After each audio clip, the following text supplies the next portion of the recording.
Bienvenue sur Aimez-vous, le podcast d'histoire de reconversion professionnelle. Je suis Emma Pala et j'accompagne les particuliers et les entrepreneurs dans leur transition professionnelle.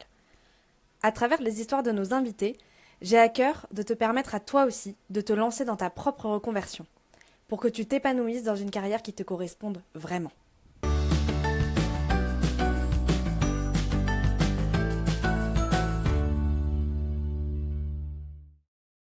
Salut Laurine, bienvenue sur le podcast Histoire de reconversion professionnelle. Comment tu vas? Salut Emma, merci de me recevoir déjà. Écoute, moi ça va super bien. Je suis ravie d'être avec toi et de pouvoir partager un bout de mon histoire. Écoute, merci à toi. Est-ce que tu peux nous expliquer rapidement qui tu es, qu'est-ce que tu fais? Alors moi je suis Laurine, coach business. J'ai 33 ans. Je suis maman aussi de 2 enfants. Je le précise parce que dans le parcours ça peut avoir du sens aussi. Et je suis actuellement du coup à la tête de Ambition Lab, qui est donc un espace, un lieu où l'ambition rencontre l'action. Ciao la procrastination avec moi, et j'ai donc un club business qui aide les entrepreneurs en fait à rester en mouvement toute l'année, passer à l'action et surtout se sentir soutenu. Trop bien, hyper intéressant et ça fait écho à tout ce qu'on a pu déjà dire dans le podcast sur ne pas rester seul, s'entourer de professionnels et d'autres personnes comme nous. Donc je pense que tu vas pouvoir apporter un peu ta pierre à l'édifice. Et avant de créer ce club, qu'est-ce que tu faisais? Ouh là! Alors, j'ai un parcours un peu classique, j'ai fait un bac général, S. Je précise parce que on va voir que j'ai un parcours qui est soit atypique ou chaotique, ça dépend à quelle période de la vie je l'ai regardé.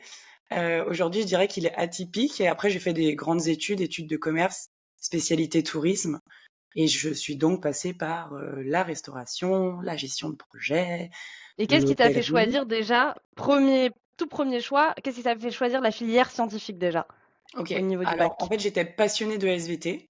Ok. Vraiment, je pense que c'est la matière où je me disais: «Oh, trop bien, j'apprends plein, plein, plein, plein, plein de choses». Ça me fait sourire parce que c'est l'inverse de moi. Moi, j'ai eu 5 au bac de SVT Ah ouais? et en plus, j'ai oublié de tourner la feuille, donc il y a la moitié des questions auxquelles j'ai pas répondu. OK, alors moi j'ai pris CSVT, tu vois? J'ai pris OK, trop rigolo. CSVT et j'ai eu 16, donc pour le coup, tu vois? Bravo. Mais c'est vrai, tu as bien fait de poser la question parce que, ça va un peu, dans le sens de ce que j'ai fait par la suite. En fait, c'est que j'avais besoin de comprendre le monde, tu vois? Le monde Mmh. qui nous entoure au sens large, la science de la vie et de la terre, tu vois? Enfin, ça porte hyper bien son nom. C'est Et clair. c'est pour ça que je me suis lancée dans le bac S, parce que autant te dire que les maths, j'étais pas mauvaise, mais arrivée en S, je me suis complètement plantée. Donc et la physique, j'aimais bien, mais c'était pas non plus, le truc, qui me passionnait par-dessus tout. Donc en fait, j'ai vraiment choisi pour la SVT, en fait, vraiment. Mmh. Mmh. Donc c'était ton choix. C'est pas, Ouais. il n'a Non, pas été, induit par, non. des parents, une éducation, c'était vraiment toi qui avais décidé? Alors si, enfin, non, en fait, j'ai quand même des parents qui m'ont toujours poussée à, me dire que l'école, c'était important, Mmh. qu'il fallait quand même bien travailler à l'école pour en fait, ils m'ont jamais dit quoi faire, Mmh. mais en fait, ils voulaient que j'aie le champ des possibles, et en fait, du coup, ça passait par bien travailler à l'école, une filière générale, et globalement, après, en fait, tu fais ce que tu veux. Enfin, mais Oui, puis à notre époque, bon, c'était il y a pas si mmh, longtemps que ça, mais ça a tellement changé depuis le ouais, bac. Mais à notre époque, la filière scientifique, c'était la voie royale. C'était si mmh, tu fais S, tu peux tout faire après. ouais. Oui, il y avait un peu de ça, mais tu vois, ma sœur, elle a fait, ES, et ça a jamais il y a jamais eu de, Laurine a fait mieux que Mmh. Anne, tu vois? Enfin, ça a jamais été une quelque chose qui a été soulevé par mes parents. Par contre, oui, j'ai pas je pense que nos parents nous ont tirés plutôt dans le sens de: «Soyez ambitieux, en Mmh. fait, allez voir plus loin, et en fait, comme ça, vous pourrez faire ce que vous voulez, en fait». Qui va bien avec le nom de ton club, du coup, aujourd'hui. Ouais, plutôt bien. Et du coup, donc tu choisis S, Ouais. plutôt ton choix. Et après, tu disais que tu allais dans une école de commerce spécialisée tourisme. Qu'est-ce qui motive ce choix-là? Alors, pour le coup, là, c'est, mon parcours S, où je me suis dit: «Non, mais en fait, rester, derrière mon truc, mon labo là, à faire des expériences, des machins». Quand je voyais la prépa, le nombre Mmh. d'heures, les bouquins et tout ça, et moi, j'ai quand même toujours aimé apprendre, tu vois, par l'expérience, par moi-même et tout, et là, je me suis dit: «Non, mais en fait, 2 ans de prépa, mais qu'est-ce que je vais faire? Mon Dieu, ça va être une catastrophe». En fait, j'arrivais pas à m'imaginer, tu vois, dans un quand même un parcours qui demandait uniquement d'être focus sur les études. C'était Mmh. pas suffisant, en fait. Donc là, je me suis dit: «OK, qu'est-ce que je peux faire?» J'aime bien voyager, bon, bah, c'est à peu près comme, j'ai envie de te dire 70 ou 80 des gens dans le monde. Hem, OK, il y a quand même une école de commerce, bon, je vais apprendre, du marketing, des trucs en fait, plein de choses que je connaissais pas. Je me suis dit: Mmh. «Ça a l'air sympa», je fais les portes ouvertes, je me dis: «Oh, trop bien, on part à l'étranger, on peut faire des stages à l'étranger». J'ai jamais voyagé en dehors, de l'Europe et là, c'était l'occasion. Bah, en fait, je me suis dit: «OK». En fait, j'ai Ouais, quand même donc toujours été attirée un peu par les trucs que je connaissais pas en me disant: «Je vais ouais, apprendre des choses», tu vois? Et côté donc là, en fait, c'était curiosité, le champ des possibles de me dire, en fait, une école de commerce, une fois de plus, c'est encore large, tu vois? ouais, En fait, je pense que j'ai quand même un peu eu du mal à choisir quelque chose de très spécifique, tu vois? ouais. Et du coup, là, c'était une fois de plus encore une autre grande ouverture qui me laissait encore la possibilité de voir ce qui me plaisait et ce qui me plaisait pas. Mmh. OK. Donc me voilà partie dans une école de commerce, en spécialité tourisme pendant 5 ans, du coup. Et du coup, ensuite, quand tu arrives sur le marché du travail, qu'est-ce que tu fais? Par quoi tu commences? Je commence par me dire que je voulais voyager. Ouais. Donc en fait, je prévois un voyage pendant 1 mois aux US avec ma meilleure amie, enfin US et Canada. Donc 1 année après la fin de mes études, en me disant: «Je vais bosser pendant cette année et puis comme Mmh. ça, je pars voyager». Donc je voulais pas trop d'attaches, donc pas de CDI globalement. Ouais. Et en fait, j'ai un ami de ma famille, un chef étoilé qui quitte, Monaco pour se rapprocher en fait de sa famille de laquelle je suis originaire. Il revient à Troyes, il me dit: «Écoute, je veux monter un resto, j'ai besoin de quelqu'un pour m'aider, bah, en fait, est-ce que ça te dit qu'on gère le projet ensemble?» Moi, je me dis: «Bah, trop cool, CDD, mi-temps, parfait», tu vois? Enfin, j'avais bossé pendant toutes Ouais. mes études, donc en plus, j'avais un peu de chômage, prime d'activité, enfin tout, tu vois? Tout se mêlait, Ça se goupillait plutôt bien. bien. Ouais, parce que j'ai toujours bossé pendant mes études, tu vois? C'était OK. vraiment ce truc de je veux pouvoir faire ce que je veux. Vraiment, c'est quand même, un driver, tu vois, dans ma vie, donc du coup, en Ouais, fait, ce côté quand même indépendance où, ouais. tu génères ton propre argent et Mmh. donc tu fais ce que tu veux avec, de compte à rendre à Ouais. personne, pas besoin de demander d'argent à papa et maman, tu Non, vas, mais ça vient aussi de travailler pour toi. l'éducation que j'ai reçue, tu vois? En se Ouais, disant, nous, on te donne, limite ce dont tu as besoin pour vivre et faire tes études, tu vois? J'ai pas payé mes études et j'en remercie mes parents parce que j'ai pas payé un mes sacré mes coup. mes, mes semestres à l'étranger, j'ai pas payé mon Ouais. stage à l'étranger, mais par contre, ça a toujours été, tu veux aller faire la fête, tu veux au resto, tu veux t'acheter, des fringues ou tu veux même mettre de l'essence dans ta voiture pour faire autre chose que d'aller à l'école, bah, en fait, ma grande, tu 2 bras, 2 jambes, un cerveau, enfin donc il y avait quand même ce truc toujours de me pousser à, en fait, m'émanciper aussi quelque part, tu vois? Peut-être Mmh. à me responsabiliser, au fait aussi, je OK. pense. Donc me voilà partie pendant 1 an sur ce projet.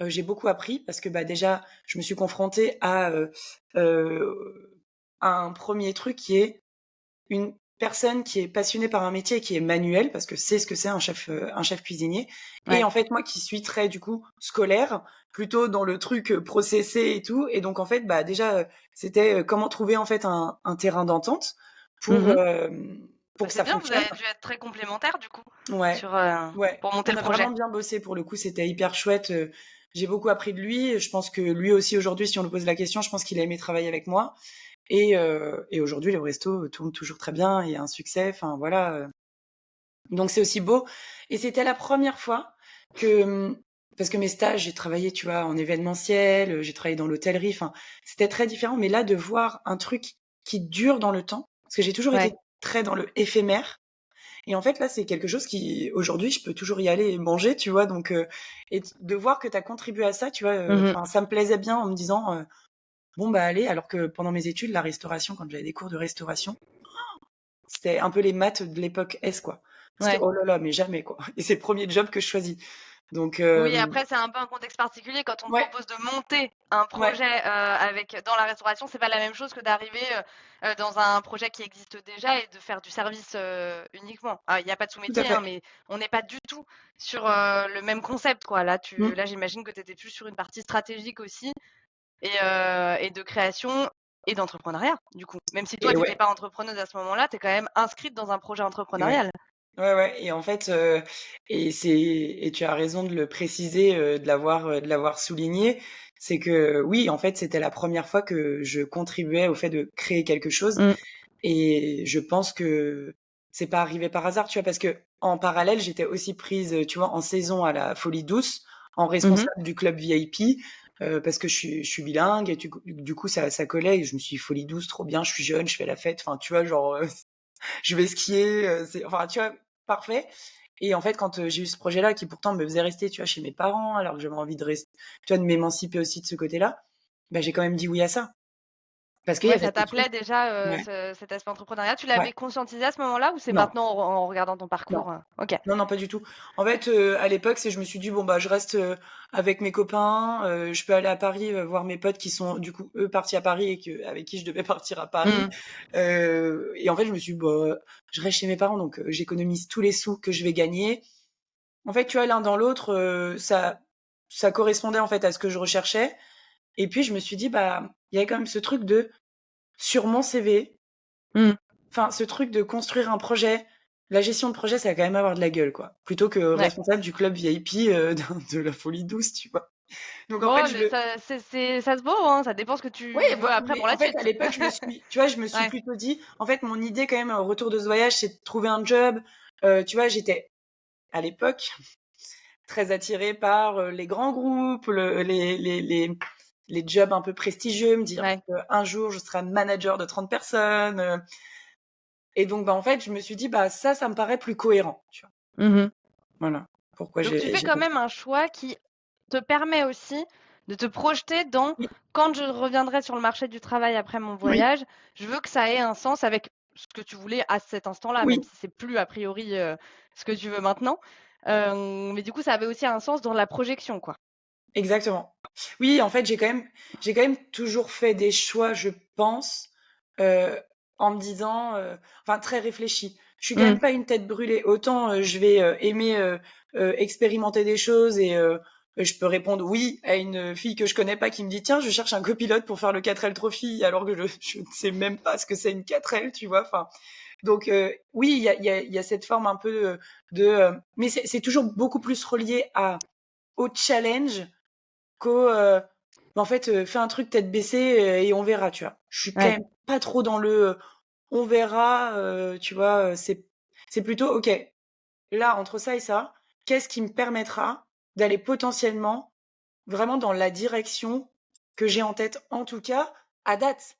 ouais, hyper Donc intéressant. ouais. C'est bien ça, et beh, c'est quelque chose que on en a parlé plusieurs fois aussi, de personnes qui se sont rendues compte qu'elles faisaient pas des choix pour la personne qu'elles étaient à un instant T, mais qu'elles faisaient des choix pour la personne qu'elles imaginaient peut-être devenir ou être plus tard, qu'elles projetaient, et du coup, elles étaient pas alignées avec ces choix à cet instant-là, puisqu'elles n'étaient pas cette personne-là. Et du coup, on essayait de, et même moi, c'est quelque chose dont j'ai pris conscience et que j'essaye de aussi mettre en place sur moi, de me dire: «Si je fais des choix pour la Emma de demain, bah, le choix il sera peut-être pas bon parce que je ne sais pas ce que veut la Emma de demain.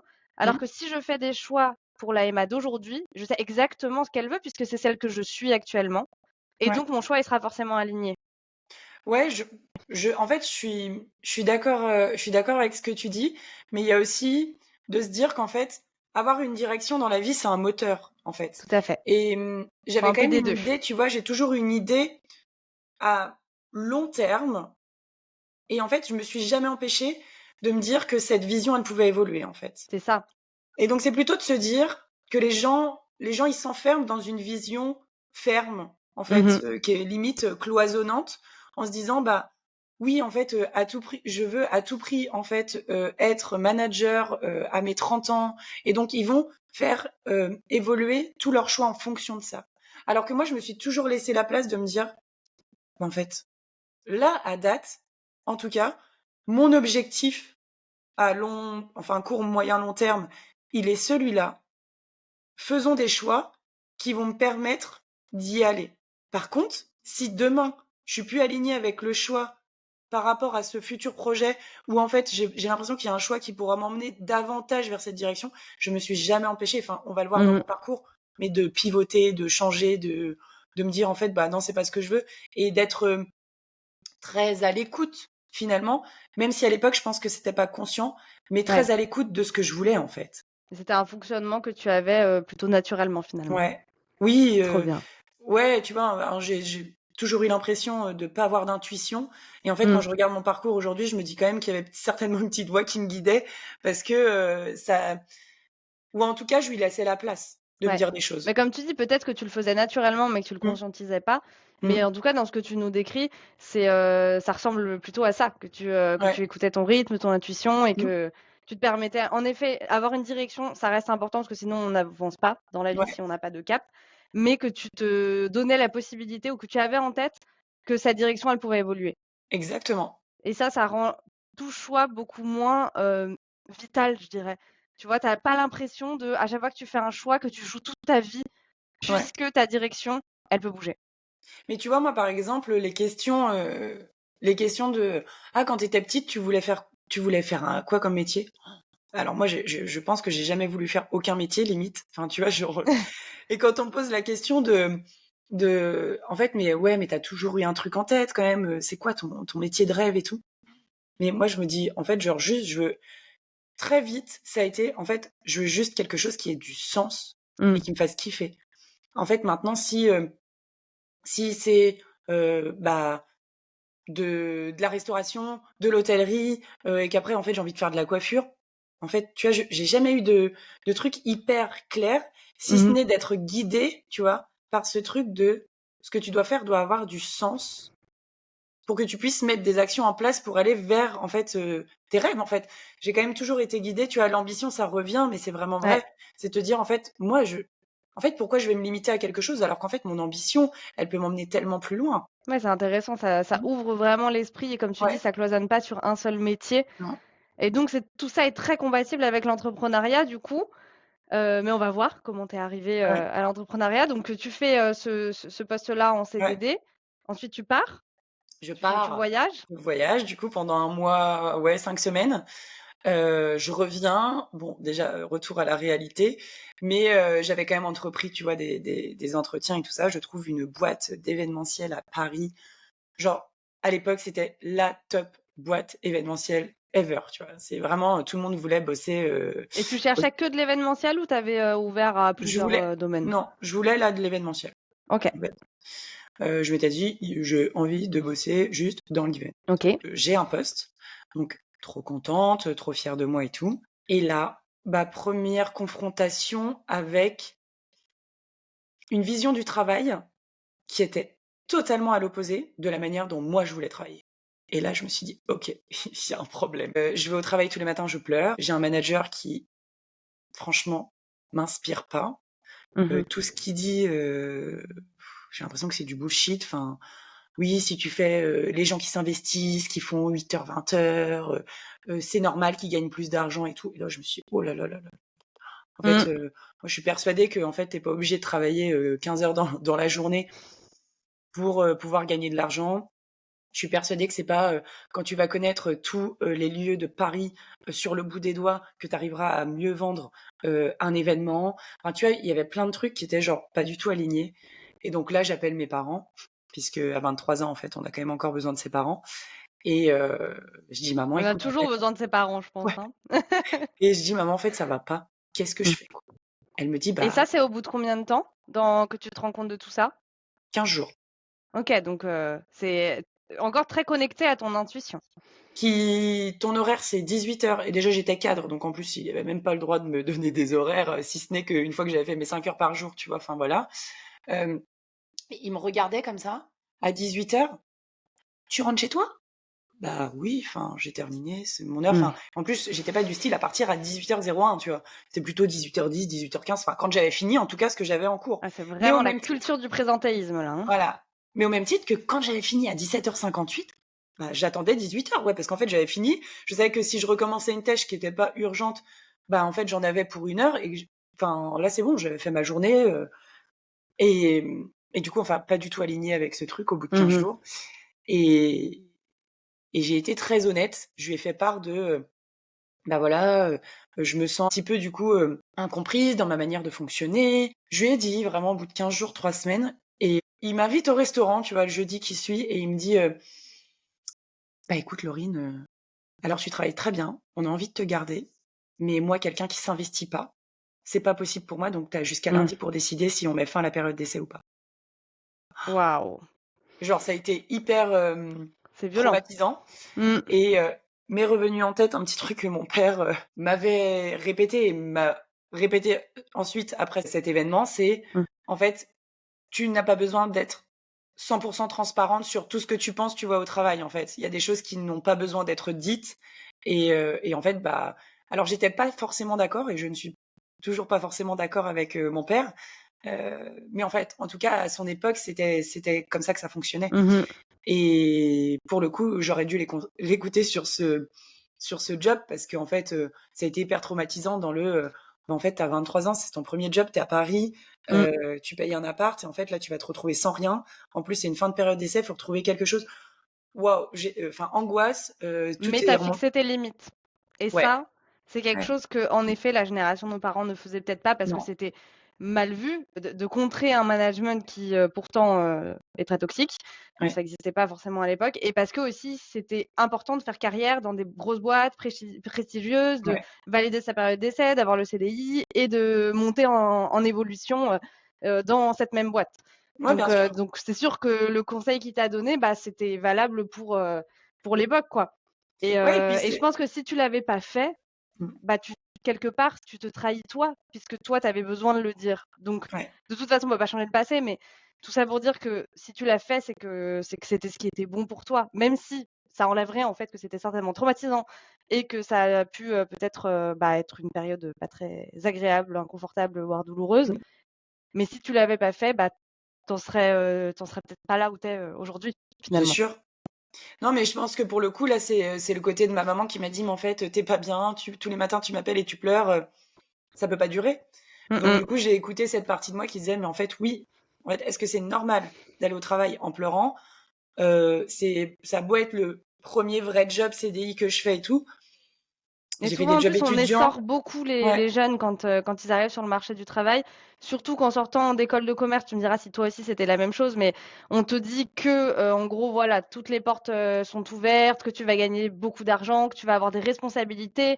Bref, on te peint un portrait du marché du travail assez idéaliste et en fait, moi, j'ai compris, bah, longtemps après qu'une école de commerce, c'est du business et que tu es son client. Et que du coup, elle va tout faire pour que, bah, tu sois satisfait, en tout cas que tu aies envie de rentrer dans cette école de commerce et pas dans une autre. Donc bien sûr. forcément, ce qu'ils te disent, enfin moi, ils m'ont dit, j'ai fait des ressources humaines, ils m'ont dit: «Tu sors d'études et puis tu vas gagner, 40 000, l'année en sortie d'études». Et quand je voyais les postes à 26 000, 28 000, je me disais: «Mais non, mais moi je vaux beaucoup plus», alors que j'étais encore, ben, toute jeune sur le marché du travail et que Oui, finalement on attendait de moi que je fasse comme tu l'as expliqué aussi, des grosses plages horaires, que je prouve, mon engagement par ma présence et par, travailler mais dur, tu vois? Genre il faut que ce soit compliqué le travail pour que ce soit valorisé dans ce type de société. Et en effet, bah, nous, on est une génération, nous et encore plus celle d'après nous qui nous suit, où on veut pas travailler dur, on veut travailler efficacement pour pas juste travailler dans notre vie.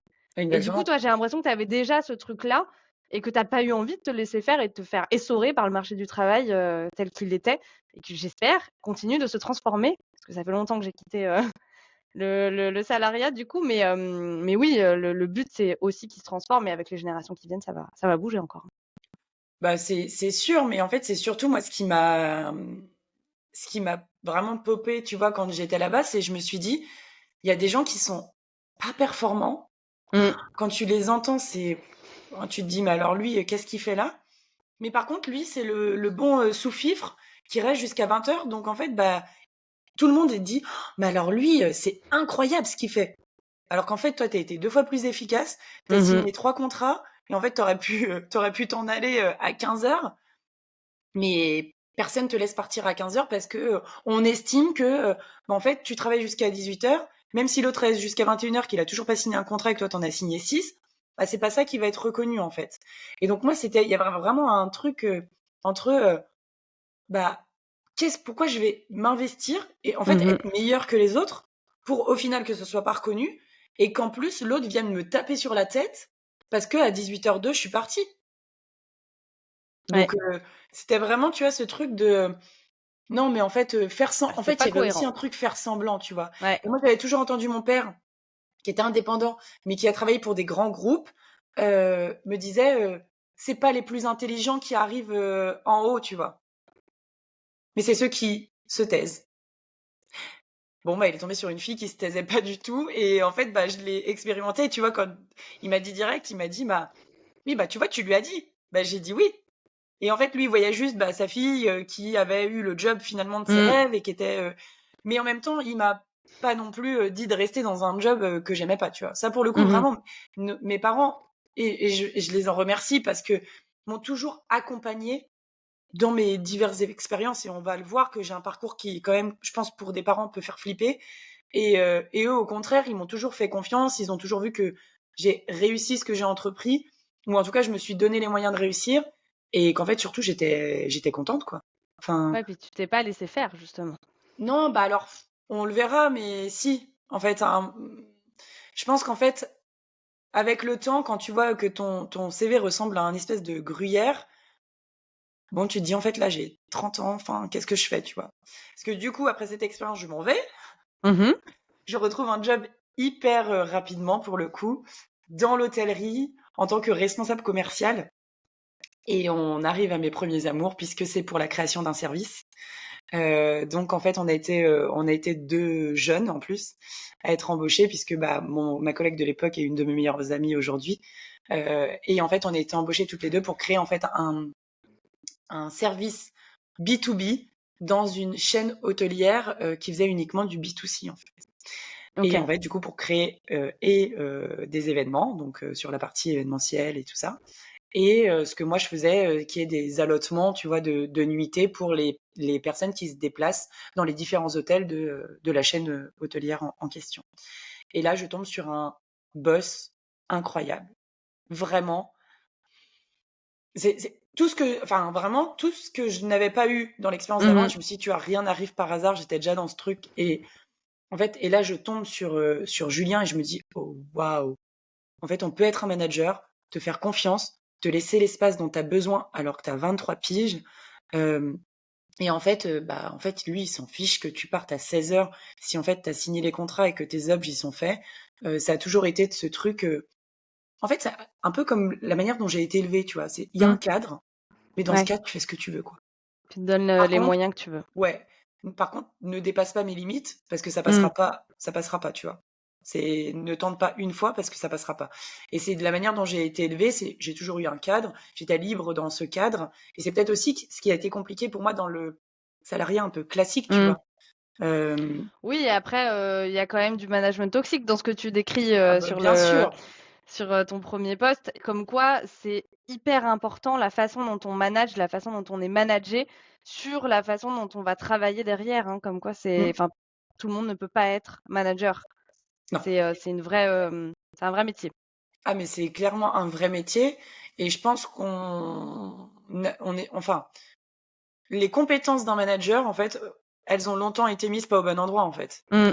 On attendait d'une personne qu'elle soit peut-être un peu dure, un peu, tu vois?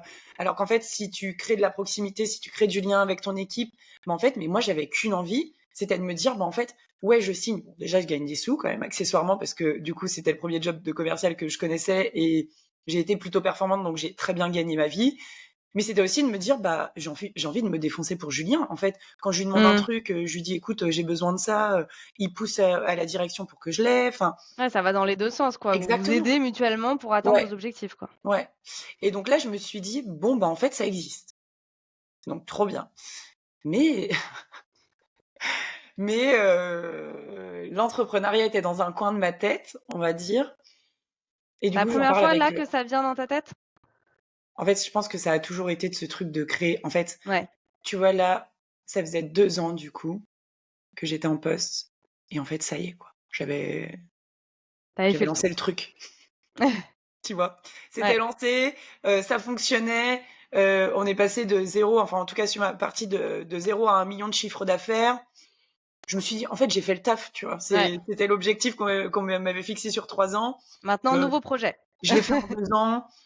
Bon, bah, en fait, qu'est-ce que je fais d'autre maintenant, tu vois? Ça y est, il faut que je me stimule, quoi et et pour le coup, j'en ai parlé à Julien, tu vois. Ça a été hyper bien pris. Il m'a dit, bah attends, on peut réfléchir, tu vois, te donner d'autres missions. Mais il dit, je suis un peu bloqué. Enfin, je sentais que c'était pas lui qui voulait pas parce que lui, Ouais. je suis toujours en contact aujourd'hui. Bon, il est plus dans la société, mais pendant longtemps, il m'a dit, mais en fait, genre juste tic et tac. Donc moi et ma collègue, enfin, ce binôme nous a fait gagner beaucoup d'argent et on rêve que vous reveniez, quoi. Et en plus, parce qu'on n'était pas relou, on faisait le taf de notre côté. Enfin, tu vois, nous, on était très indépendantes et ça nous allait très bien comme ça. On était toutes les deux à Paris quand le siège était à Marseille. C'était parfait, tu vois. Et en fait, bah là, je me dis, bon, bah projet fini, bloqué. Julien peut trop rien faire pour moi. Bon, ça me fait chier parce que j'aime bien l'équipe, tu vois, dans laquelle j'évolue. J'adore Julien. Qu'est-ce que je fais? Et en fait, du coup, j'en parle à ma sœur et ma meilleure amie. Et en fait, ma sœur me dit, bah attends, en fait, moi, j'ai trop envie de lancer un truc. Viens, on y réfléchit. Donc, je reste encore 1 an quand même dans la société, tout en réfléchissant à lancer quelque chose et en travaillant un peu le soir, un peu le week-end. À l'époque, pas d'enfants, pas de conjoint, donc un peu plus de temps que ce que j'ai actuellement. Et en fait, ma meilleure amie, pareil, se dit, mais en fait, ouais, carrément, pourquoi pas, quoi. Donc, on se lance donc je quitte ma société, qui se débrouille pour que je puisse avoir mon chômage, enfin me fait une rupture co, enfin voilà, enfin vraiment ils m'ont aidé en fait dans mon projet. Et juste ça, c'est pareil, c'est enfin pour les personnes qui nous écoutent, c'est ça existe. Oui. Et n'ayez pas peur non plus de demander. Et en fait, si c'est pas reçu, c'est pas reçu. Mais en fait, si vous ne demandez pas, vous ne pouvez pas savoir. Et il Exactement. y a encore, et heureusement, il y a des gens et des managers bienveillants. Et moi, en fait, franchement, ils m'ont accompagné dans ce process. Et ça, c'est génial parce C'est que précieux. ça m'a permis de me dire, OK, bah, j'ai de la sécurité parce que soyons honnêtes que d'avoir un chômage quand tu te lances, c'est quand même une sécurité qui te permet de garder un peu ta vie tout en créant ce que tu as envie de créer, sans être dans l'urgence. Ouais. Et c'est hyper important, je pense qu'on y reviendra, mais quand on entreprend, ça sert à rien d'être dans l'urgence vitale. Ça marchera pas plus. Ça marchera pas plus et très souvent, en plus, on court du coup dans la mauvaise direction. Ouais. Mais du coup, voilà, je me lance. On travaille pendant 1 an, ça Et tu fonctionne lances bien. quoi? Qu'est-ce que Ah vous oui. lancez? On lance une première donc version d'une agence de voyage qui en fait était beaucoup plus du travel planner, mais à l'époque en 2019, il y en avait très peu sur le marché. Donc juste avant Covid. On va y venir. Du coup, 2019, on se lance pendant 1 an, ça fonctionne plutôt bien, on est contente, on se dit mais en fait, on a envie de encore plus, tu vois? Genre, c'était pas suffisant, on se dit: «On va pas se rémunérer à 3 là-dessus» ou alors enfin, on va se rémunérer, légèrement, enfin, OK, c'est pas ce qu'on veut. Et donc là, on se dit: «Bah, tiens, et si on passait tout ce qu'il faut passer pour être une agence de voyage?» Dieu sait que pour les agents de voyage qui nous écouteront peut-être, c'est un parcours compliqué. Enfin voilà, faut une garantie financière déplafonnée parce que bah tu transportes des voyageurs. Il faut être soutenu, faut être enregistré à Tout France et donc ça demande d'être soutenu. Enfin, c'est voilà, c'est plein de choses à passer. On l'a fait, voilà. Et en fait, on se dit bah tiens, on va lancer un abonnement pour que les gens puissent voyager sur du court et moyen courrier, mais plutôt sur du week-end, en se disant bah tiens 3 fois dans l'année, je pars en week-end avec mon mec, avec mes potes, etc. Et ça me coûte tant par mois. En fait, c'était plutôt de se dire qu'on répondait à une problématique qu'on avait, c'était de se dire je paye un petit peu tous les mois. J'ai garanti un week-end parce que à l'époque c'était un peu la manière dont je voyageais, c'était à peu près 3 week-ends dans l'année. Et en fait, tous nos potes disaient mais c'est trop bien, il faudra un truc. Enfin voilà, on avait quand même Donc pas c'était une mal sorte, brainstorm. tu leur permettais d'épargner pour pouvoir Ouais. voyager 3 En week-ends fait, par an. ils payaient tous les mois et 3 fois dans l'année, ils débloquaient en fait un week-end. Trop bien pris par du coup par la PST, donc qui est l'association des professionnels du tourisme, qui nous soutient, qui dit super idée, génial, qui nous, du coup, c'est eux avec eux qu'on a eu la garantie financière alors qu'ils en donnent très peu. Enfin, vraiment C'était soutenu. innovant. Ouais, en fait, vraiment, et puis soutenu en se disant, c'est sûr que ça va fonctionner. On avait pris des contacts pour avoir du coup des affrètements. Enfin, tout fonctionnait, tu vois. Bon, bah, on a passé notre oral et on a eu la réponse 3 jours avant le confinement. Ah. Et c'était positif? Ouais. Donc voilà, et on se dit très bien, ok, on est confinés, mais c'est quoi ce truc qui nous arrive en pleine face? Donc nous voilà rendus à 2020. Donc, avec un petit peu d'argent sur la société, parce qu'on avait bien travaillé pendant 1 an, bon, on se dit, voilà, c'est pas grave, on va travailler pendant le Covid, on va regarder toutes les destinations, on va prendre tous les hôtels qu'on veut, parce qu'on avait quand même un petit fait pour nous démarquer, c'est qu'on était vraiment que sur de l'hôtellerie, ce qu'on peut appeler aujourd'hui expérientiel, avec, tu vois, des lieux beaucoup plus que des hôtels, etc. On dit, bah, on va tous les répertorier dans le monde entier. Et puis comme ça, quand on va recommencer, s'il faut qu'on continue un peu de faire du travel planner à côté de la boîte, etc., on sera prêt, quoi. Sans te mentir. On a des dossiers Excel avec la Rempli. liste de tous les pays sur lesquels on voulait travailler, qu'on connaissait, avec des itinéraires de road trip et tout, en se disant, on sait jamais, tu vois, si on a des demandes, faut qu'on puisse y répondre, on va gagner du temps. Des listes d'hôtels. Ah, mais ah, bah, on pourrait le Bah là, vendre, toi, tu peux tu vois. voyager partout, du coup, Ah là. oui, T'as quand tout j'ai qui des est potes qui prêt. disent, bah tiens, je vais au Canada. Attends, je regarde. Tu vois, vraiment, c'était de se dire que, bon, c'est pas, enfin, ça nous sert que pour nous maintenant. Mais vraiment, c'était, on a taffé, quoi. Vraiment, tu Ouais. vois, en se disant, on s'est pas dit que le Covid allait être une fin en soi. On sort de là. Ouais, justement, même moi, quand j'imagine là, à ce moment-là, je me dis, en vrai, les gens ont été confinés, ils en ont marre, ils ont envie de voyager. Oui, Donc derrière, il va peut-être y avoir de la demande. Bon, après, à ce moment-là, il y avait des frontières fermées, c'était compliqué de bouger comme on rebouge actuellement. D'ailleurs, je me dis maintenant, punaise, mais on a été. ouais, Enfin, c'est fou ce qu'on a vécu. oui. Mais du coup, oui, ça peut redynamiser derrière. Mais bon, c'est juste que du coup, t'as pas de perspective de savoir quand est-ce que ça va reprendre à ce Non, et moment-là. puis nous, on était du coup abonnés à tout ce qui était presse touristique et tout. Quand tu voyais les compagnies aériennes qui se cassaient la binette, des Mm. pays, comme nous, on bossait beaucoup sur le Sri Lanka, qui ont fermé la moitié de leurs hôtels, qui n'ont pas tenu, en fait, Mhm. face au Covid. Bah oui, hein. Pareil sur certains endroits de la Thaïlande. Tu te dis, ok, bon, là, le road trip, du coup, c'est un petit peu, tu vois. Et en fait, on se disait, bah, c'est pas grave, tu vois, on va continuer. Qu'est-ce qu'on pourrait faire? Et puis, il y a eu les passes sanitaires entre-temps, là. Donc, les Ouais. gens qui voulaient pas. Nous, on s'est dit, attends, on veut faire voyager des gens. Le prix de l'aérien allait flamber parce qu'il y avait plein de compagnies qui se cassaient la binette. Il y a bah, les fameuses personnes qui voulaient pas se vacciner. Mais en fait, moi, j'avais pas la main dessus, mais par contre, c'était des voyageurs que je perdais. Les pays Mhm. dans lesquels j'envoyais mes clients, sur lesquels je n'avais plus aucune information, tu vois. Des choses que je Ah ouais, c'est connaissais très incertain. avec des notes, des machins, des liens avec des hôteliers. Plus de liens, plus rien. Et tu te dis, attends, ok, bon là, Ah ça bah me là, paraît faut un peu recentrer en compliqué. France, notre beau pays. Donc là, on fait appel à mon ancien directeur commercial dans le groupe hôtelier dans lequel j'étais avant. Et là, je lui dis, Rodolphe, écoute, enfin, genre, t'es consultant en tout ce qui est stratégie et tout ça. Enfin, j'ai besoin de toi, Qu'est-ce quoi. qu'on Donc là, fait? on prend un accompagnement.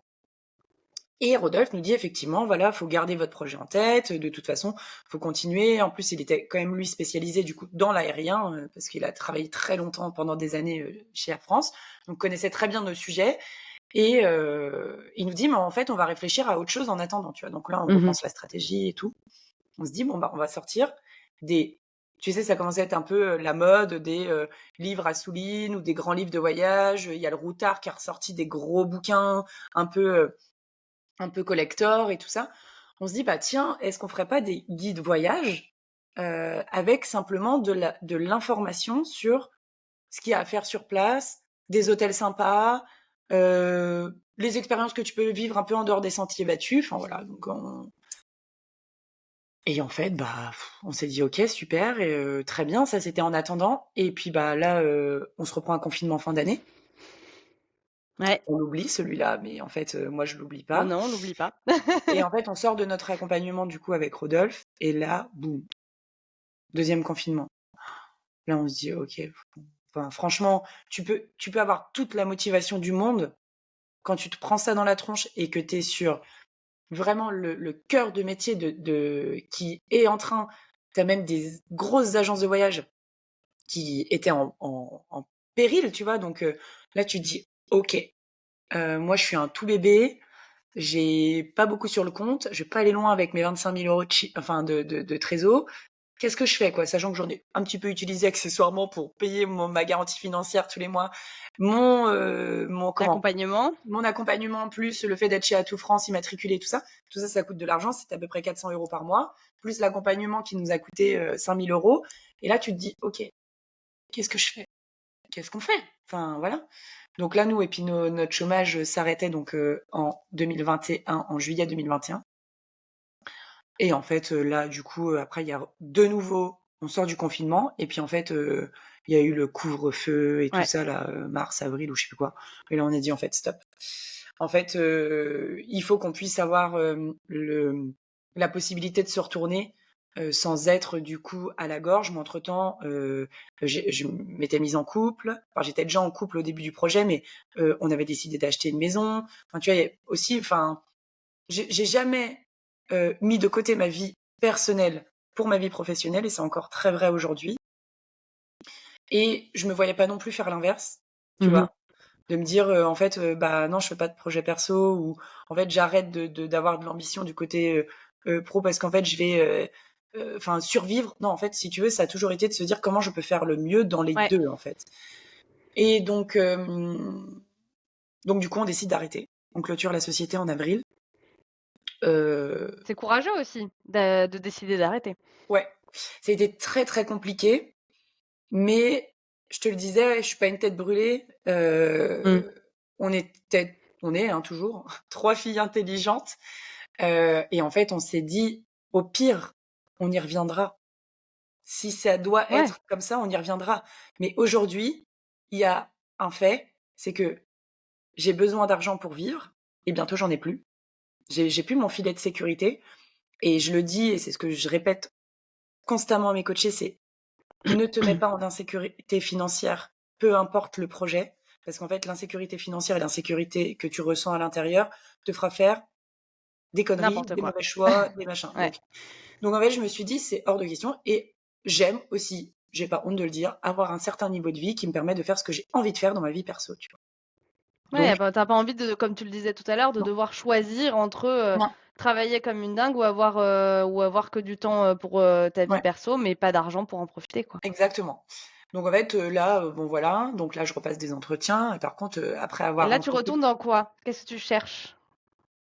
bah je sais pas. Je sais pas. Je sais pas, parce que il y a quelque chose de très vrai, c'est que j'aime tout. Enfin, il y a rien que j'aime pas. En fait, moi, ce qui va me parler, c'est le projet. Ouais.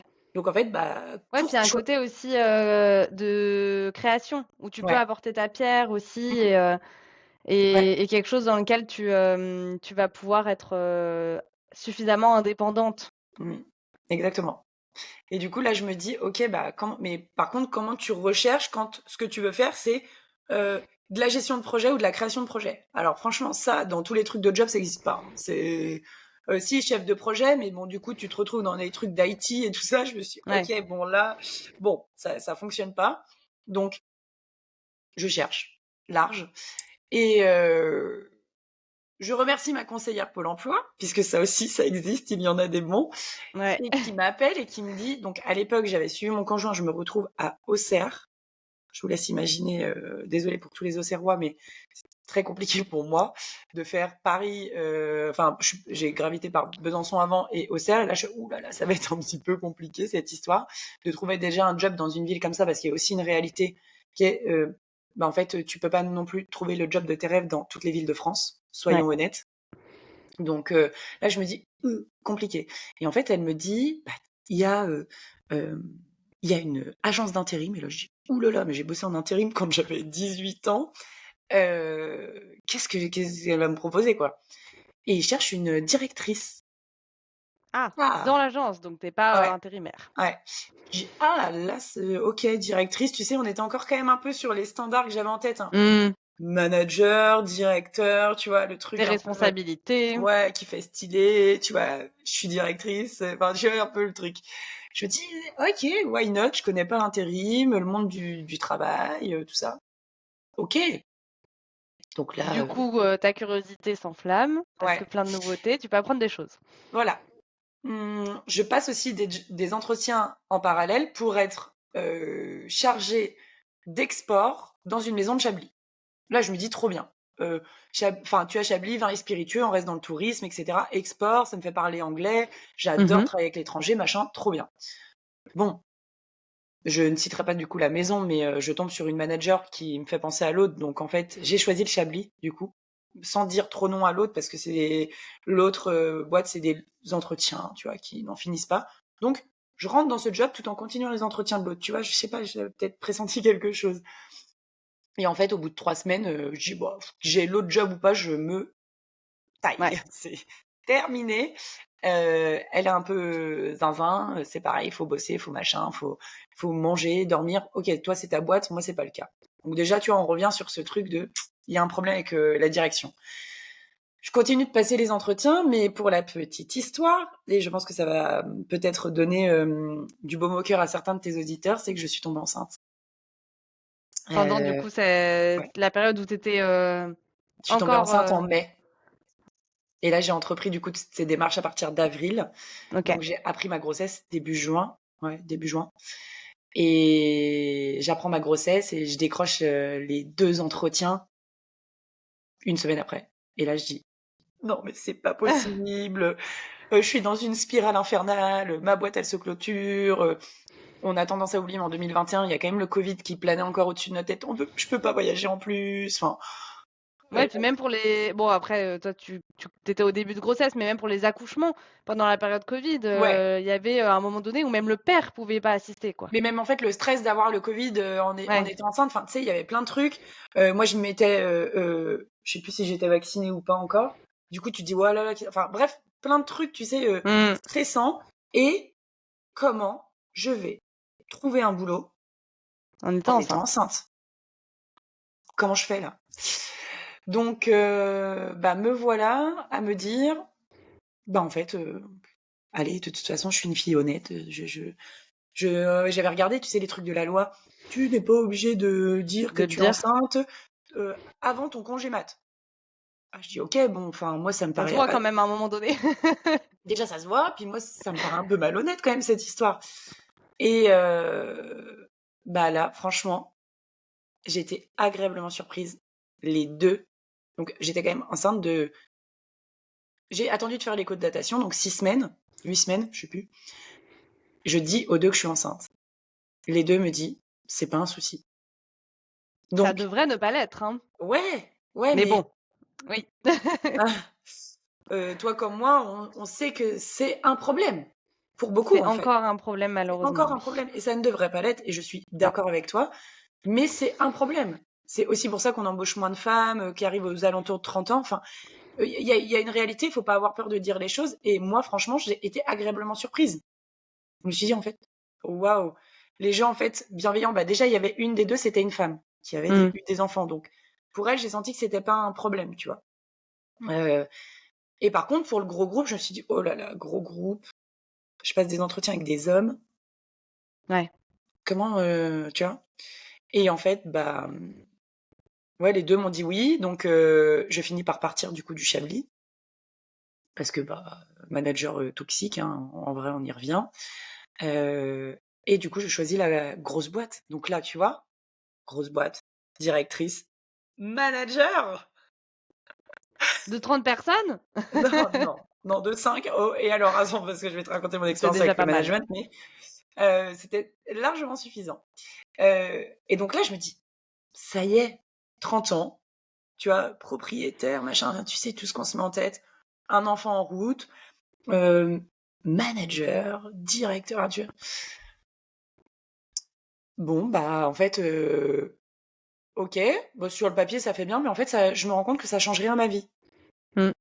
Ok. Bah, souvent, on idéalise en plus Ouais, les choses. ouais, Surtout quand t'es là, tu te dis, je coche toutes les cases, donc je ouais, devrais être à mon prime.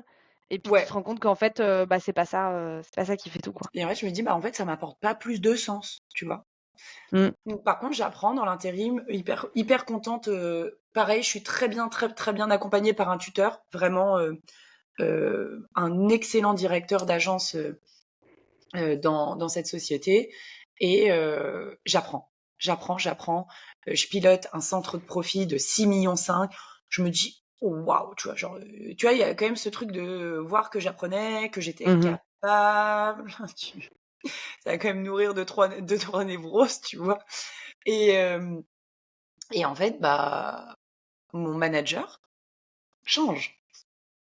Ah Pendant oui, mon mais congé ça, c'est mat, comme quoi ça change tout, hein. je reçois un Mm. message et il me dit Hello Laurine, bon, j'espère que ton accouchement s'est bien passé, que ta petite va bien. Il m'avait fait des cadeaux de naissance, hein, tu vois, genre vraiment l'équipe top, tu vois. Et il me dit Je m'en vais. Que tu t'en vas. Comment ça, tu t'en vas? Toi qui m'as recrutée enceinte, qui me fait monter en compétences, qui me laisse l'espace dont j'ai besoin, tu t'en vas. Ok, bon. Et puis bah voilà, du coup, je pense que tu as compris, mais je suis donc tombée sur un manager, mais alors là, un step au-dessus, hein. C'est Mm. parce que je suis quelqu'un quand même tu vois, qui a tendance à se faire confiance, et en fait là, c'est ce qu'on pourrait même appeler un manipulateur, voire du pervers narcissique du monde du travail. Et là, c'est la descente aux enfers, très clairement. C'est des remarques misogynes, du style non, tu peux pas prétendre à une augmentation parce que en fait, ça fait pas un an que t'es là si on compte ton congé mat.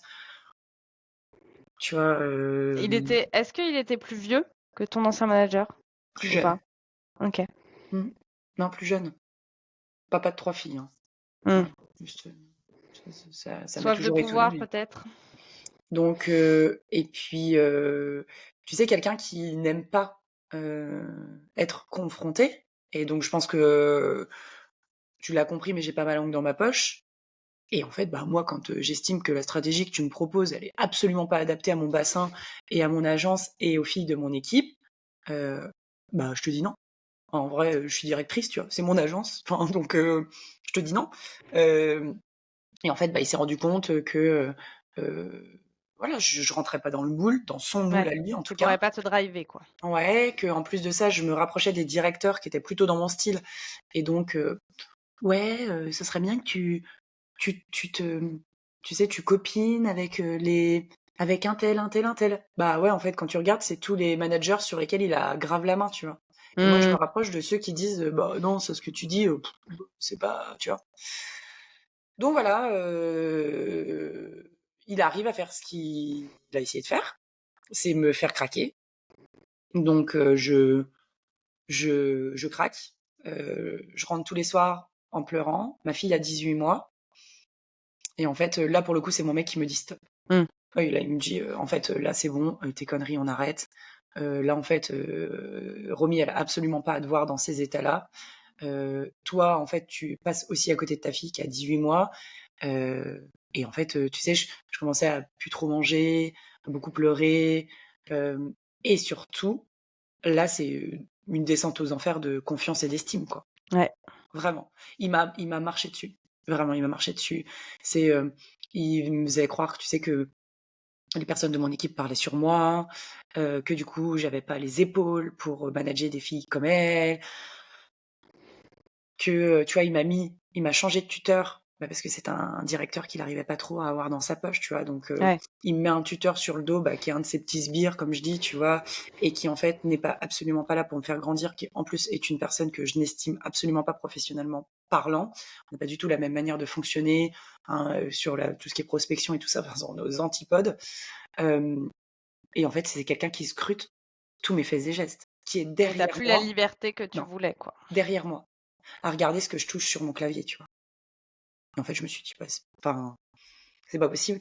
Donc là, mon mec me dit, ok, tu prends rendez-vous avec le médecin, tu t'arrêtes. Enfin, juste, tu fais une pause parce que là, on court à quelque chose de beaucoup, enfin, plus Ça peut être très intense. dramatique, ouais. Ça peut être dramatique. Et en fait, t'es maman d'une petite fille. Et en fait, je pense qu'il a bien fait de me faire me rendre compte de ça et pas de se servir de ma fille, mais en fait de me montrer qu'en fait, bah, en fait, c'était un état qui pouvait impacter aussi la personne que j'avais décidé de mettre au monde et Mhm. qu'en fait, elle avait rien demandé, tu vois, et qu'en fait, et pour moi et pour elle, il fallait que je fasse ce travail et que j'aille pas aussi loin que ce que je m'apprêtais à faire, tu vois.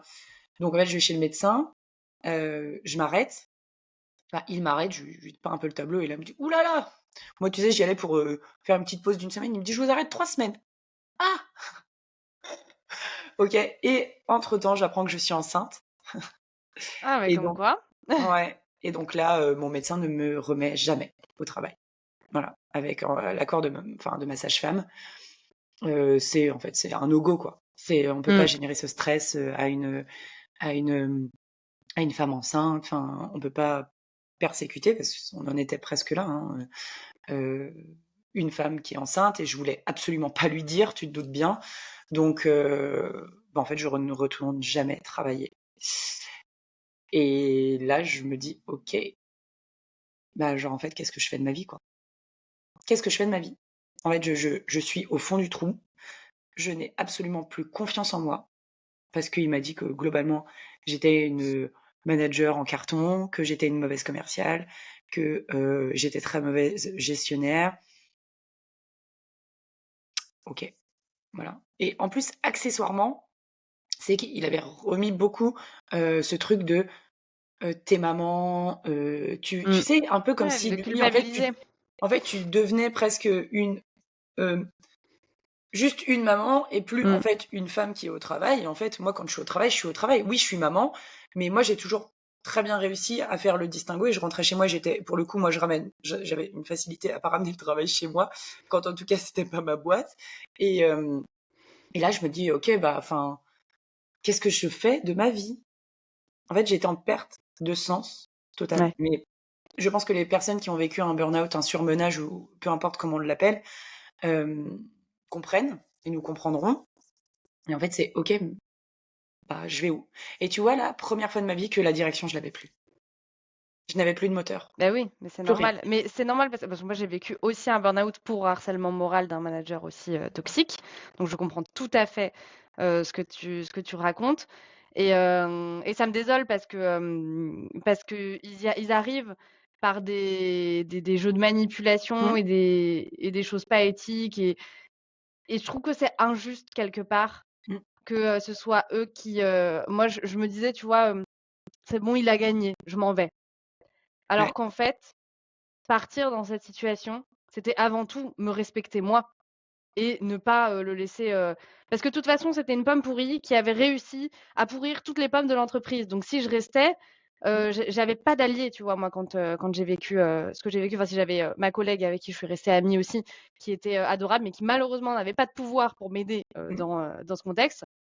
Toutes les autres pommes étaient complètement pourries et la seule solution que j'ai eue, en effet, c'était de partir. Sauf que quand on part, ce qu'on voit pas, même si c'est très courageux, même si, c'est la meilleure chose à faire et que, les personnes autour de nous sont hyper fières parce qu'on a réussi à partir, pour nous, c'est le début d'une errance mmh, aussi bien personnelle, parce que moi, j'étais comme toi, perte complètement d'estime de moi, de confiance en moi. J'en étais arrivée à un point où, je n'arrivais même plus à écrire et envoyer des mails. Donc chose qui était mon quotidien jusque-là et je ne savais plus faire. À chaque fois, j'écrivais un mail et puis je demandais pas à ma manager, à ma collègue, de relire et de me dire si c'était bon, si j'avais pas fait de bêtises, si c'était bien écrit et du coup, je n'envoyais jamais mes mails et en fait, au bout d'un moment, je savais même plus faire ça. Donc il y a vraiment un sujet d'estime de soi où, on vient, te fragiliser, dans la personne que tu mmh. es et comme tu le dis, ça a une incidence et c'est normal sur tous tes domaines de vie et pas que sur le monde professionnel. Alors moi, je suis pas du genre à faire une séparation entre le travail et ma vie, parce que je suis, assez entière et du coup, j'ai toujours été, la même personne et je ramène, des tracas à la maison quand il y en a, au boulot et je ramène des tracas au boulot quand il y en a à la maison. Donc j'ai pas trop de barrières entre ces 2 là. Enfin, j'avais pas, trop de barrières, dans le salariat, j'en ai encore moins, comme tu l'as souligné aussi, dans l'entrepreneuriat. Mais du coup, bah, moi ça a entaché toute ma vie. Tu vois? La vie n'avait plus de saveur à ce Mmh. moment-là. C'est-à-dire que je me souviens et j'ai encore l'image dans ma tête d'un soir de semaine où je vais au restaurant avec mes cousins et mon mec et où tout le monde mange, rigole, parle à table et moi je suis face à mon assiette et je me dis: «Mais qu'est-ce que je fous là?» Donc Mmh. je profitais même plus de l'instant et en fait ma vie était complètement sur pause et dans ma tête il y avait que: «Tu es nul, tu sais pas travailler, tu arriveras jamais à rien» et ce truc-là, ça vient vraiment t'entacher profondément. Donc Ah mais heu, donc oui, je comprends tout à fait ce que tu traduis. ah non, mais totalement. Et puis moi, je te laisse imaginer de rajouter une couche de culpabilité de quelle vie tu vas offrir à tes enfants. Parce que dont on Et n'a pas besoin à ce moment-là, puisqu'on est déjà en souffrance. ouais, et je l'expliquais et les personnes qui nous entendent du coup pourront se dire bah, que c'est possible, mais j'ai toujours fait des choix et ce que j'avais envie dans mon perso et ce que j'avais envie dans mon pro sans me dire là c'est le moment pour faire ça et là c'est le moment pour faire ça et c'est non en fait c'est si j'ai envie de faire ça là je fais ça et si j'ai envie de faire ça là et je trouverai une solution, enfin ça va fonctionner tu vois. Donc mes enfants n'ont jamais été un truc de j'y arriverai pas dans mon pro, c'est pas le moment, etc. Tu vois, je les ai faits quand j'avais envie de les faire, vraiment.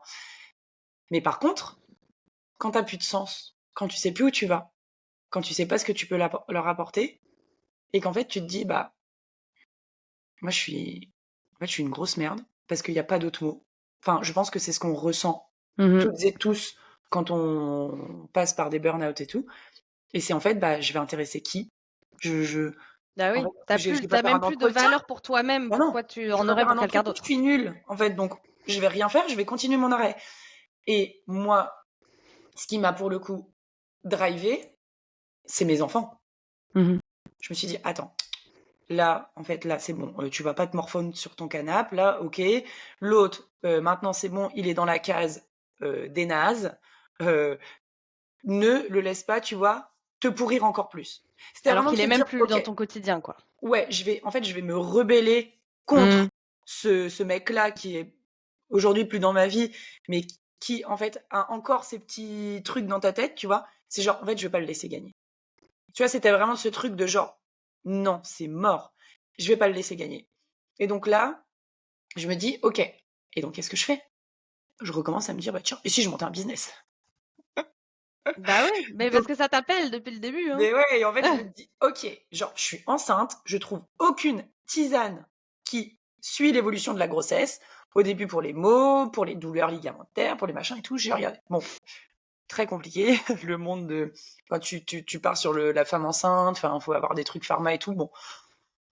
Bon, je me dis, écoute, ok, très bien. Ça reste quand même dans un coin de ma tête parce que je pense qu'il y a vraiment un marché à prendre pour toutes celles qui nous écoutent et que ça pourrait intéresser. C'est vraiment un big sujet pour toutes les femmes enceintes que j'ai pu interroger. Bref, parce qu'on a peur de mal faire. Et du coup, je me dis, bon, entrepreneuriat, ok, je sais, mais entrepreneuriat dans quoi? Je me suis dit, en fait, il faudrait peut-être que je fasse un bilan de compétences. Ah bah tiens, Ah bah ça tiens, m'étonne. à quoi ça sert? C'est toi la spécialiste, mais et là je me dis, j'ai juste besoin de comprendre mon histoire en fait.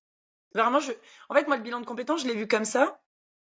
Et par contre, je n'ai rien contre les bilans de compétences classiques, qu'on pourrait estimer être classiques, mais moi j'avais aussi besoin de comprendre la personne que j'étais, tu vois. Et pas juste qu'on me dise avec un test, t'es faite pour ça.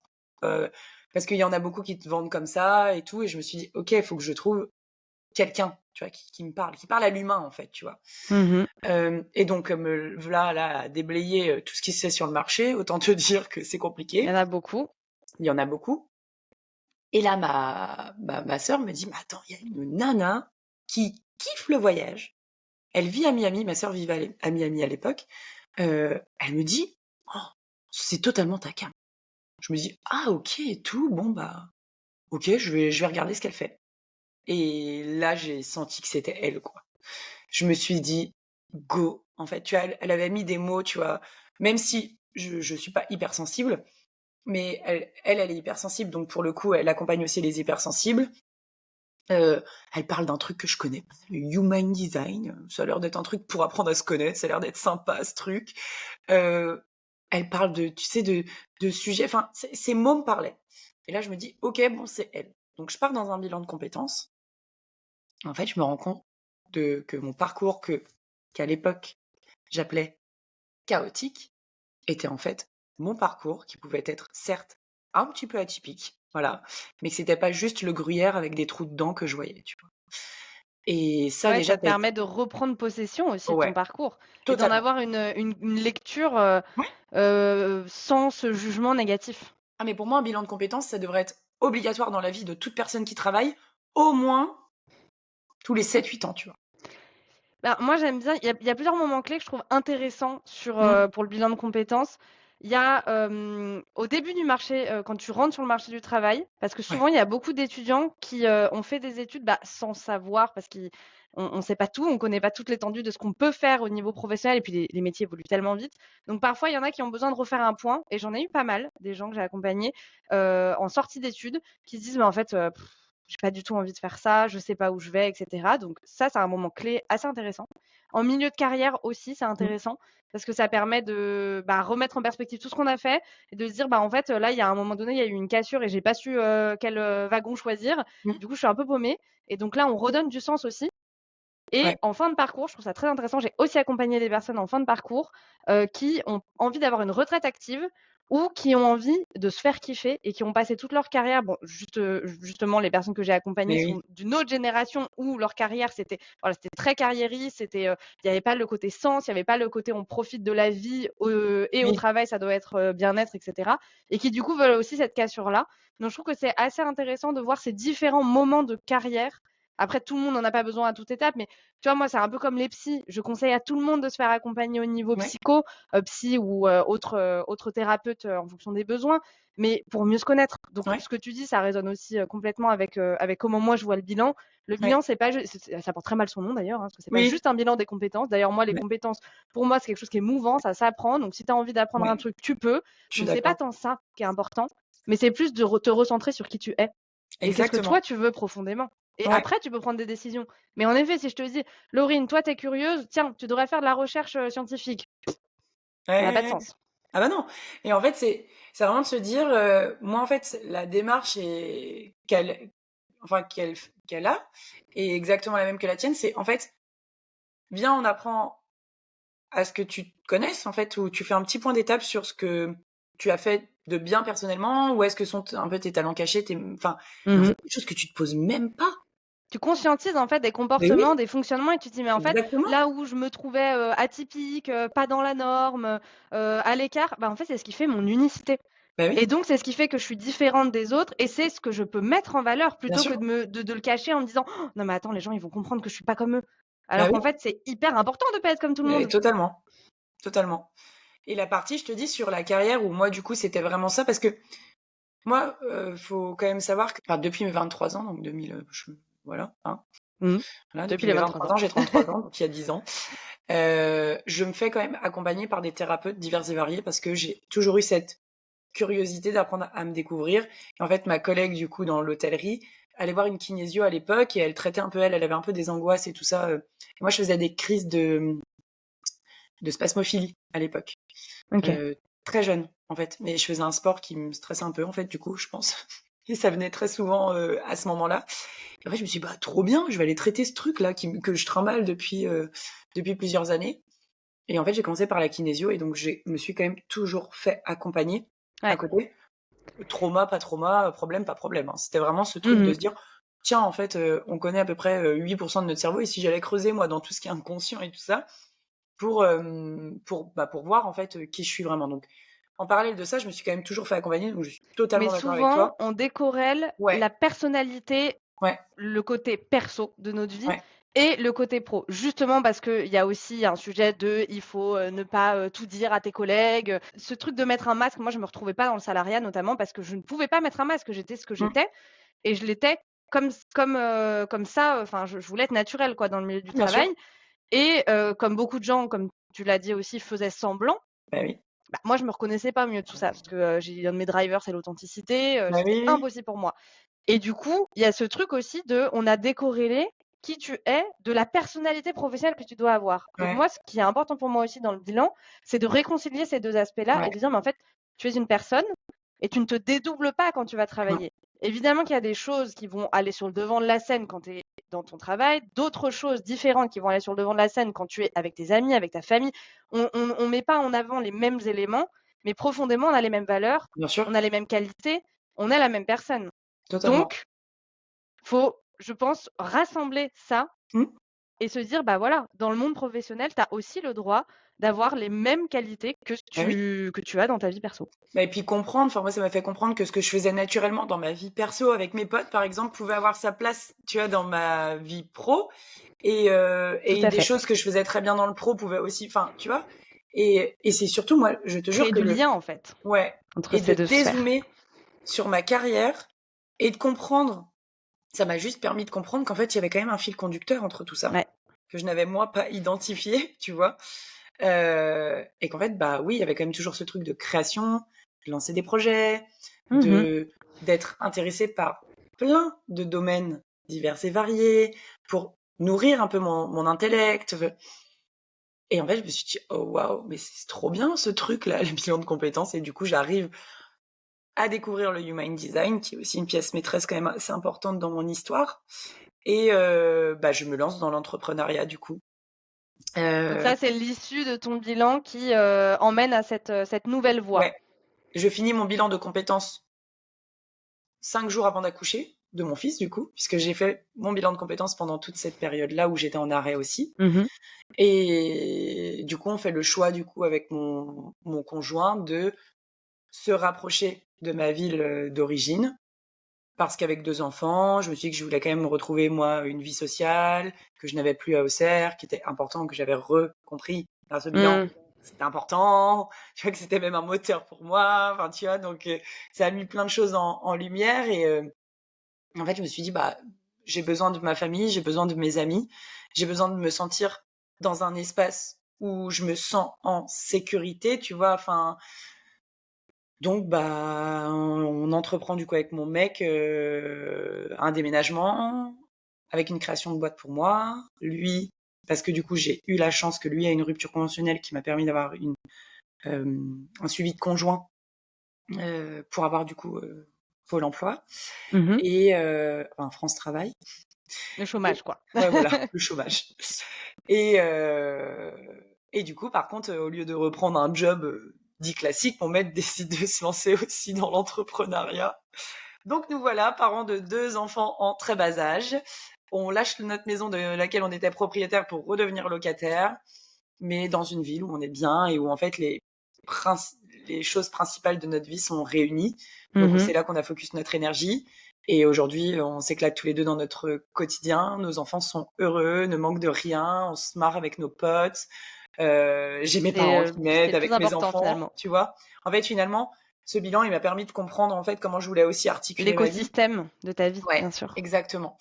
Et et du coup, voilà, on débarque du coup dans la ville dans laquelle on est actuellement en août 2024. Et puis bah du coup, je crée ma société en septembre 2024. Et Et me donc voilà. maintenant, qu'est-ce que tu fais? C'est quoi cette société un peu plus en détail? Bah, du coup, je suis coach business et cette société a beaucoup évolué. C'est ce que je dis aussi aux entrepreneurs qui nous écouteront et aux futurs entrepreneurs qui n'osent pas se tromper. C'est que j'ai expérimenté, quoi, les gars. Enfin, ça doit passer par là. Et si t'es un entrepreneur qui a peur de se planter, bah, là, pour le coup, je te dis presque ne te lance pas. Parce que, en fait, c'est l'essence même de notre vie Mmh. d'entrepreneur. C'est d'essayer de voir ce qui fonctionne, d'ajuster, mais il faut avoir envie de regarder ce qui fonctionne pas dans les yeux. Et donc, j'ai commencé sur du one-one avec des entrepreneurs un peu plus avancés, des entrepreneurs qui génèrent déjà du chiffre. Et sur de l'accompagnement long, c'était pas fait pour moi. Je me suis dit, ouh là là, c'est un peu lent cette histoire. Tu vois, moi je suis quand même quelqu'un de punchy. Moi j'aime bien, tu as les déclics rapides et tout. Je me dis, ok, bon bah perte de sens, hein, toujours de, ok, j'ai entrepris pour me faire kiffer. Et en fait, je kiffe pas. Mais en fait, Mmh. y a rien qui me va. Enfin, en fait, je suis pas normale. Parce que j'avais pas compris en fait à ce moment-là que l'entrepreneuriat c'était juste oser se tromper et qu'en fait Mmh. rien n'était figé, tu vois. Et donc me voilà en décembre en parlant avec une business buddy qui me dit mais en fait lance-le ton truc. J'ai dit quoi le truc que je t'ai parlé comme ça là. Bah oui, mais non, je le lancerai en juin, je vais prendre le temps de le préparer et tout.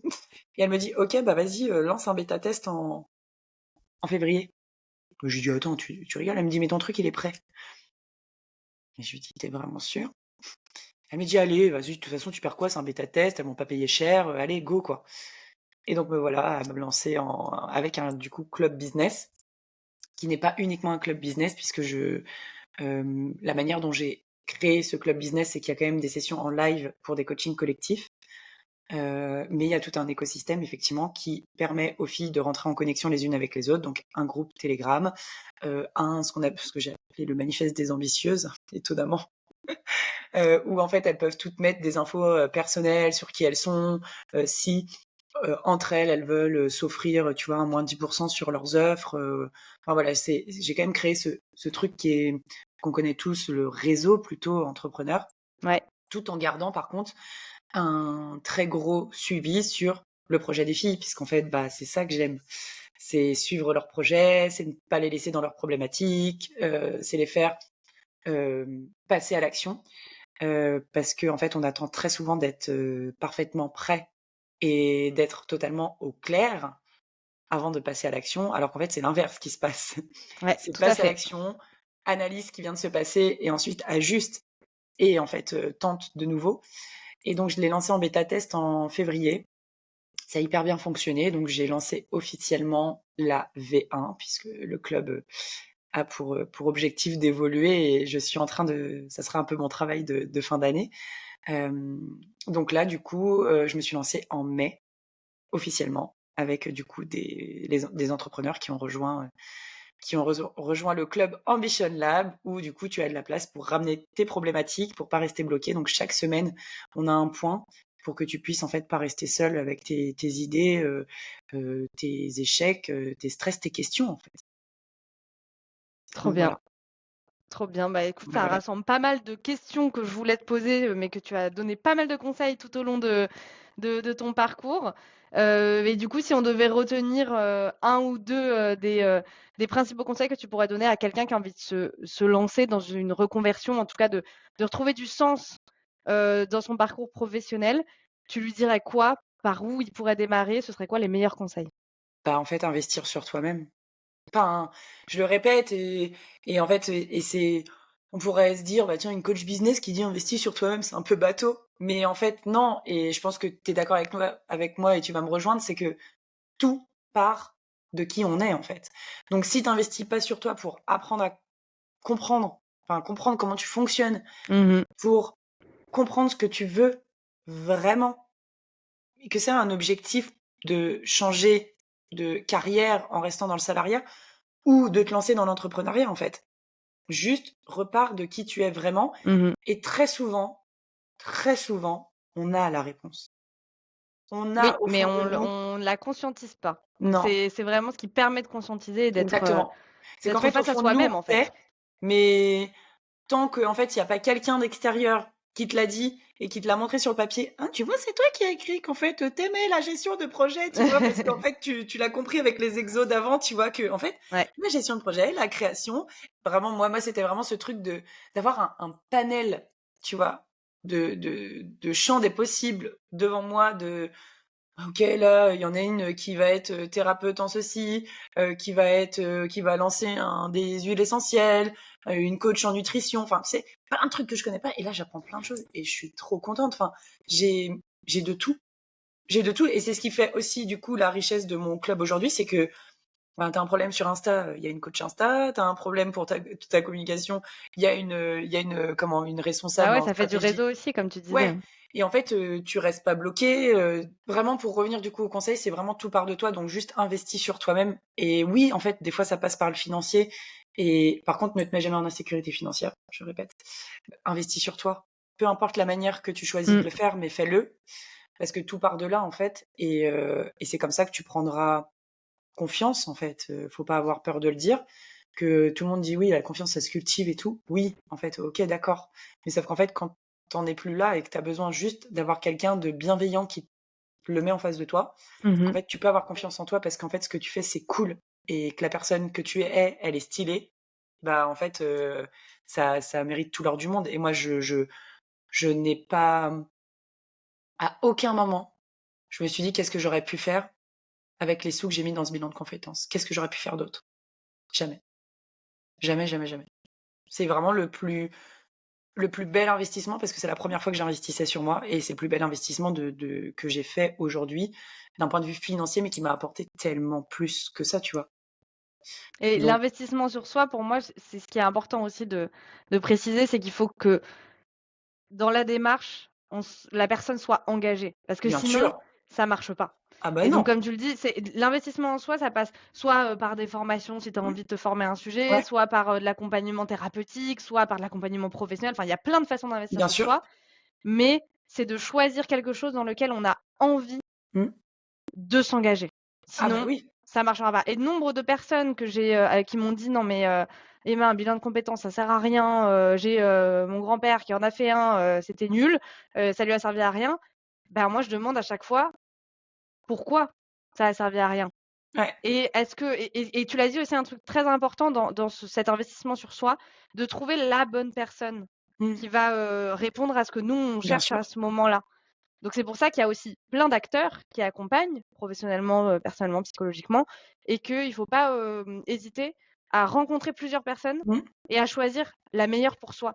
Bien sûr. Ça veut pas dire que la personne, elle va être mauvaise ou quoi, ça veut dire que simplement, il faut que ça matche et moi, c'est un point d'honneur. Je mets un point d'honneur avec toutes les Bien personnes que sûr. j'accompagne à ce qu'on se rencontre, qu'on échange, que j'explique comment moi je travaille, que je comprenne comment la personne a envie de travailler et Ouais. si ça matche pas, moi, j'hésite pas à dire: «Bah, je pense que je suis pas la meilleure personne, je te conseille d'aller voir plutôt tel ou tel ou tel acteur ou de rencontrer d'autres consultants qui Mmh. ont plutôt telle ou telle approche» et du coup, bah, on se choisit vraiment et là, c'est là que ça marche, c'est là que ça fait des étincelles.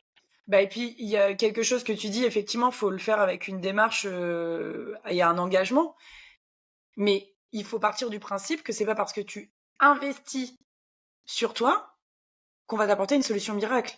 Parce que je l'ai dit et Ouais, je le redis, tout part de toi. Donc en fait, c'est toi et ta responsabilité, en fait.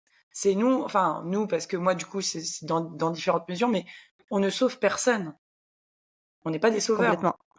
Donc c'est vraiment de se dire qu'effectivement, la personne, si elle n'est pas engagée et responsable, et si elle met pas l'intention derrière d'avoir vraiment envie de travailler sur elle pour comprendre des choses, pour vivre la vie qu'elle a rêvée et qu'elle a vraiment envie Mmh. de vivre, Ça marchera pas. ça marchera pas. Ça ne marchera pas. Et nous, on pourra faire tout ce qu'on veut. Puis comme tu l'as dit, on n'est pas thérapeute. Enfin, on n'est pas des sauveurs. Donc c'est pour ça aussi aux personnes qui nous écoutent, c'est que essayez de le faire avec la meilleure intention du monde, mais la plus vraie aussi, quoi.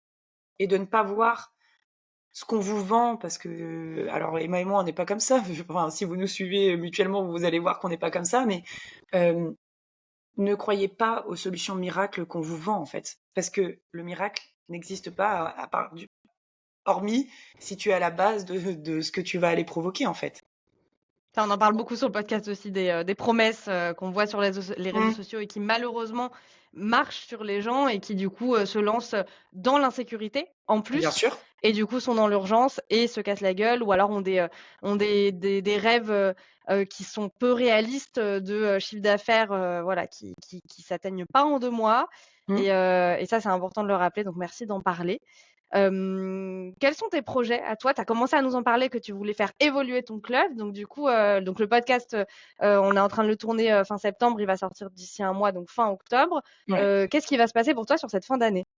Donc vraiment faire évoluer le club, en fait. Je pense que je veux l'emmener plus loin et le faire évoluer même dans la manière dont j'ai en fait d'en parler. Parce qu'en fait, c'est bien plus qu'un club. Et ça, je m'en suis rendu compte sur le tas. Et puis, bah, parce que maintenant, j'ai des retours clients puisqu'on est actuellement, enfin, au moment du tournage, on est actuellement 16.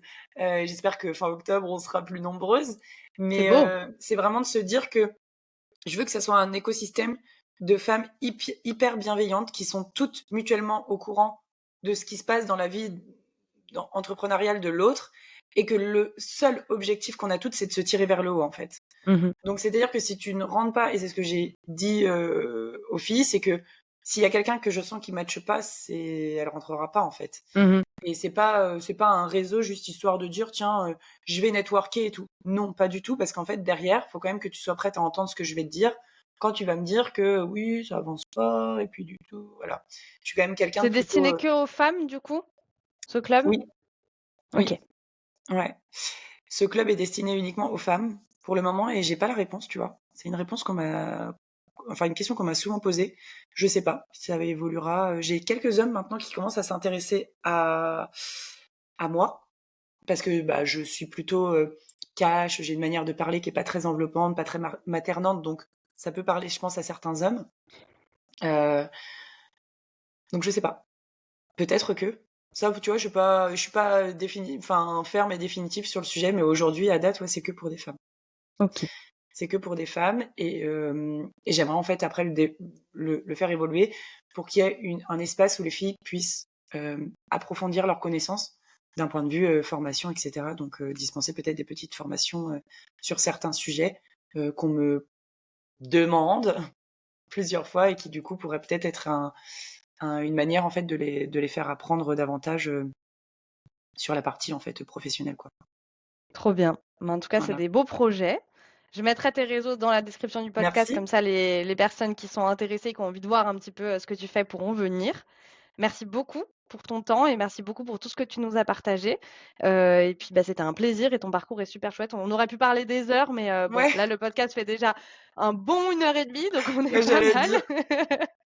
Mais merci beaucoup, Bah, franchement, merci à c'était toi. super chouette. Merci beaucoup.